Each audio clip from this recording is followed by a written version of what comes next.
পলাশ জানতই এইবার দল থেকে কোনো পাঠ দেবে না।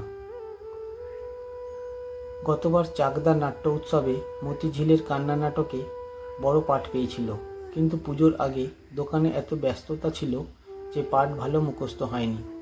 মহড়াতেও কিছু ভুল হচ্ছিল। ভেবেছিল পেরে যাবে। মূল অনুষ্ঠানের দিন সকলে মিলে সামলে নিলেও রুদ্রদা পরে খুব কথা শুনিয়েছিলেন। বারাসাতে এইবার যাচ্ছে দল, যদিও ওর পাঠটা করবে সুগত। সকলেরই মিলিত সিদ্ধান্ত এটা। ভালো কথা, কিন্তু সাইকেল নিয়ে বাড়ি ফিরতে আর ভালো লাগছে না পলাশের। বাইরে বাতাসে ঢেউ ওঠে। ক্লান্ত একঘেয়ে দিন। অভিনয় আলো ছাড়া থাকা ওর কাছে অসম্ভব।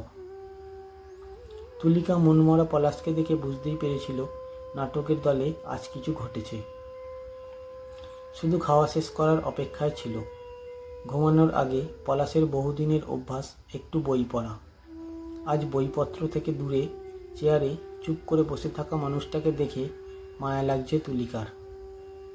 চুপ করে পাশে গিয়ে দাঁড়ায়। তুলিকাকে দেখে আপন মনে পলাশ বলে চলে, নাটকে পাঠ দিল না জানো? কে জানে কাজের চাপে আমাকে অভিনয় করা ছেড়ে দিতে হবে। দল আমাকে ভুলে যাবে। আমি হয়ে যাব কেজো ব্যবসায়ী মানুষ।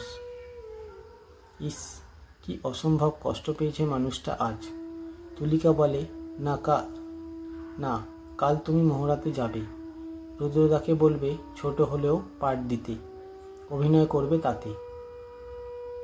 এই রুদ্রদাই না তোমাদের বলতো নাটক একটা নকশি কাঁথা, তাতে সূঁচের ফোঁড় তুলতে আমাদের সবার প্রয়োজন, কেউ ছোট বড় হয় না।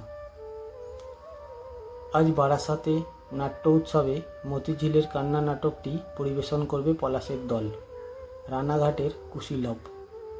পলাশের নাম প্রায় দেখাই যাচ্ছে না, তবু অভিনয় করবে আজ। আরও একটি নকশি কাঁথা কিছু সময় পর বোনা শুরু হবে। সেখানে যত সামান্য ছোট সুতোই হোক, উপস্থিত থাকবে পলাশ।